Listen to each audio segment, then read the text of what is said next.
All in one Sunil Khare YouTube channel में आपका स्वागत है। दोस्तों, आज मैं जिस वृक्ष की बात कर रहा हूँ, ये आप जो देख रहे हैं, ये है बेल।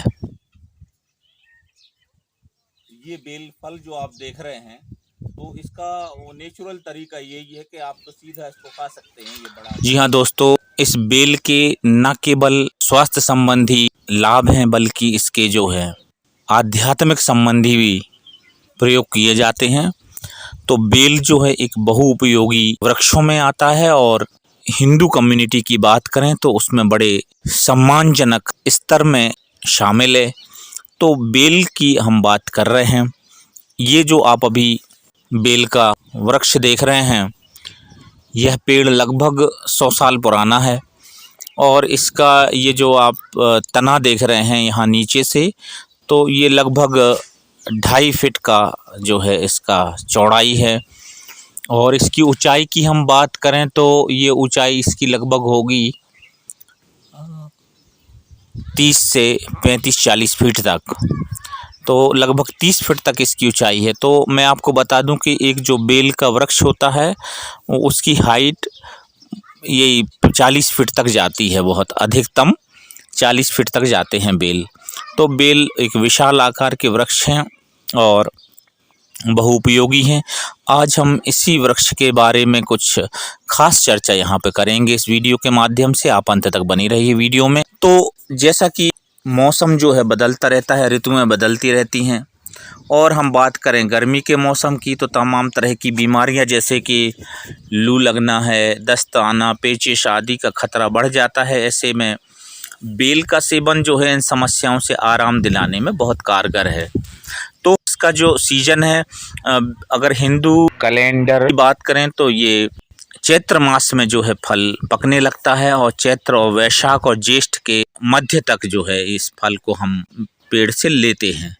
तो ये इस तरह का जो है सीजन भी इसका चलता है। तो आमतौर पर लोग इसका जो है जूस या शरबत बनाते हैं। हिंदू धर्म में इसे एक पवित्र पौधा माना जाता है, ये मैं पहले भी कह चुका हूँ। और पूजा में बेल के पत्तों का इस्तेमाल किया जाता है और भगवान शिव की आराधना के लिए जो है बेल का पंचांग जो है प्रयोग में लिया जाता है। तो अधिकांश लोगों को बेल के फ़ायदों के बारे में पूरी जानकारी नहीं है। तो मैं आपको बता दूं कि यह जो है आयुर्वेदिक वृक्ष है, ऐसा हमें कहना जो है अतिशयोक्ति नहीं होगा। इस फल का हर हिस्सा सेहत के लिए गुणकारी है। बाहर से यह फल जितना कठोर होता है, अंदर से उतना ही मुलायम और गूदेदार होता है। तो हम बात करते हैं कि बेल में पाए जाने वाले पोषक तत्वों की। बेल में मौजूद टैनिन और पेक्टिन मुख्य रूप से डायरिया और पेचिश के इलाज में अहम भूमिका निभाते हैं। इसके अलावा बेल के फल में vitamin C, calcium, fibre, protein और आयरन भी बहुत होते हैं। इसके अलावा शरीर की जो है रोग प्रतिरोधक क्षमता बढ़ाता है। बेल के औषधीय गुणों की बात करें तो पाचन तंत्र को मेंटेन करने में इसकी अहम भूमिका है। अपच, कब्ज और अन्य तरह की जो पेट संबंधी बीमारियां हैं उनको दूर करने में बेल का कोई सानी नहीं है। ऐसा बताया है कि कब्ज के अलावा डायबिटीज़, डायरिया, पेचिश, कान दर्द, स्कर्वी आदि रोगों में भी बेल जो है लाभकारी होता है। इसके साथ साथ बेल का जो गूदा है उसके बीज भी बहुत गुणकारी होते हैं। और मैंने कहा कि आयुर्वेद में पंचांग का भी प्रयोग किया जाता है। पंचांग का मतलब बेल की जड़, बेल का तना, बेल के पत्ते और बेल के फूल, बेल के फल। तो ये तमाम चीज़ों का जो है बहुतायत में प्रयोग किया जाता है। और जहाँ तक हम बात करें बेल को खाने की, तो बेल जो है सीधे खाने में भी बहुत अच्छा लगता है। बेल को सामान्य तौर पे अब आप चाहें तो सीधा फल तोड़ के खा सकते हैं। इसको चाहें तो कुछ लोग भून के खाते हैं। तो ये आप दो तरह से खा सकते हैं। इसके अलावा हम बात करें उसके जूस की, तो जूस भी दो तरह से बनाया जाता है। तो एक कच्चे बेल का और एक जो है भुने हुए बेल का। तो एक ये पद्धति हो गई। दूसरी बात हम करें कि भुने हुए या कच्चे बेल को भी हम दो तरह से बना सकते हैं। एक बनाने की जो विधि है वो ये है कि उसको हम दूध मिला करके और ड्राई फ्रूट्स वगैरह मिला करके उसको हम एक शेक बना लेते हैं, तो वो चलता है। और दूसरा तरीका ये है कि हम शक्कर मिला के और उसमें नमक इत्यादि मसाले जो है डाल के, जीरा वगैरह डाल के उसका एक डिफरेंट फ्लेवर हम बना लेते हैं। तो ये 2-3 तरह से जो है इसका प्रयोग होता है। इसके अलावा जो है बेल के चूर्ण को बेलगिरी चूर्ण कहा जाता है। ये भी जो है कई बीमारियों में लाभकारी होता है। बेल की पत्तियों का भी चूर्ण बनाया जाता है, बेल का मुरब्बा बनता है और इस तरह से कई बेल के तरीके हैं।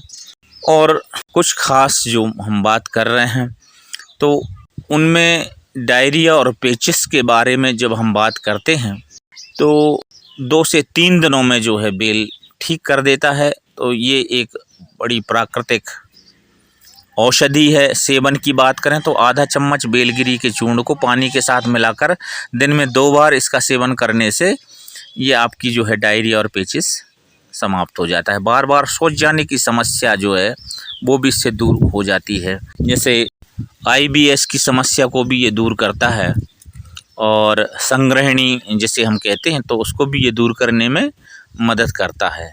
ये कांटेदार विशाल वृक्ष जो है अद्भुत है, प्रकृति का वरदान है मित्रों। खून साफ करने में भी इसका कोई सानी नहीं है, लू से बचाता है और किडनी के लिए भी ये फ़ायदेमंद है।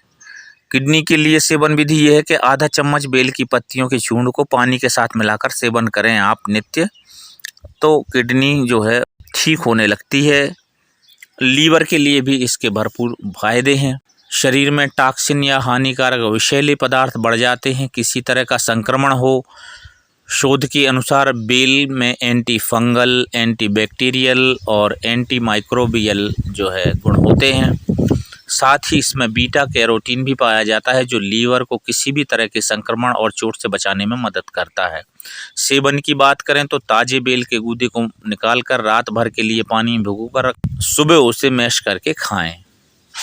तो विटामिन C की कमी से स्कर्वी रोग होता है और ये बेल खाने से ये स्कर्वी रोग भी दूर होता है। तो आधा 1 चम्मच बेलगिरी चूर्ण को आप पानी के साथ खाएं। कान में दर्द हो तो इसके लिए भी जो है आप उपयोग कर सकते हैं। तो इसके लिए जो उपयोग विधि है, विल्वादी तेल एक आयुर्वेदिक तेल होता है।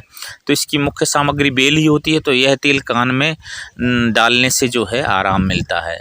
परंतु इस बिल्वादी तेल का जो उपयोग है चिकित्सक की सलाह से करेंगे आप तो बेहतर होगा। अब बात हम करें कुछ बेल के नुकसान की, तो फ़ायदे बहुत हैं पर कुछ ना कुछ थोड़ा बहुत नुकसान हो जाता है। तो जैसे कब्ज़ है, अगर मल में कठोरता है तो ऐसे में बेल का सेवन नहीं करना चाहिए, क्योंकि बेल खाने से बेल मल को जो है बांधता है, मल को कठोरी बनाता है। तो इस तरह से ये आपको नुकसान पहुंचा सकता है। डायबिटीज़ रोगी करें परहेज़। डायबिटीज़ चूँकि इसमें शुगर होती है और नेचुरल शुगर ये तो फ़ायदे करती है, पर आप शरबत और अन्य फ़ायदाओं के चक्कर में यदि आपने इसका शरबत लिया तो वो शुगर के रोगियों को नुकसान कर सकता है। थायराइड के रोगी को भी परहेज़ करना चाहिए, क्योंकि ये जो है थायराइड हार्मोन पर और थायराइड की दवाओं के प्रभाव पर असर डालता है। तो इसलिए आपको इसमें विचार करने की ज़रूरत है। बहरहाल हम आपको बता दें कि बेल जो है बहुत ही फ़ायदेमंद है, बहुत ही गुणकारी है और यही वजह है कि हमारे वेदों पुराणों में जो है बेल के महत्व को स्वीकार किया गया और इसे एक दैवीय शक्ति युक्त वाला जो है वृक्ष मान करके और इसे धर्म से जोड़ दिया गया, ताकि इसका सहेजना और संरक्षण इत्यादि जो है संवर्धन जो है मानव जाति करती रहेगी और आने वाली पीढ़ियों में इस वृक्ष का जो है इसी तरह से उपयोग होता रहेगा, क्योंकि ये जो प्रकृति के अद्भुत उपहारों में से एक है। तो जैसा कि मैंने बताया कि ये 100 साल तक जो है कम से कम ये वृक्ष चलता है, तो काफ़ी दीर्घायु भी होता है। और बात हम इनकी वैज्ञानिक दृष्टिकोणों की करें तो वृक्षों से आपको पता ही होगा कि वृक्ष जो है ऑक्सीजन छोड़ते हैं और कार्बन को जो है कार्बन डाइऑक्साइड को अवशोषित करते हैं। तो इस तरह से ये गुण इनमें है ही कि जीवनदायिनी जो है ऑक्सीजन का कारक होते हैं।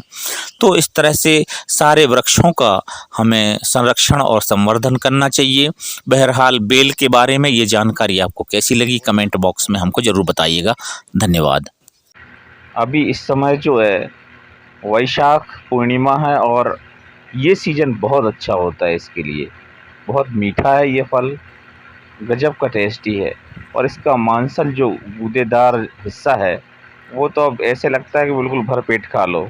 तो इसमें से बीज होते तो उनको बाहर मुंह से बाहर निकाल देना चाहिए। और इसके अलावा इसमें कुछ अंदर कुछ इसमें रेशे भी निकलते हैं। तो वो रेशे जिसको हम कहें कि नसें जैसी कुछ ऐसी चीज़ रहती है। तो इन दो चीज़ों को हमें थूकना पड़ता है और वो हम उनको सीधे चबाते नहीं हैं, उनको चबा के खाते भी नहीं हैं। तो ये है। और इसमें जो गोंद रहती है, चिकना हुआ जो गोंद रहता है वो बहुत ही फ़ायदेमंद है सेहत के लिए। तो डायरेक्ट सीधा खाने में अलग आनंद है।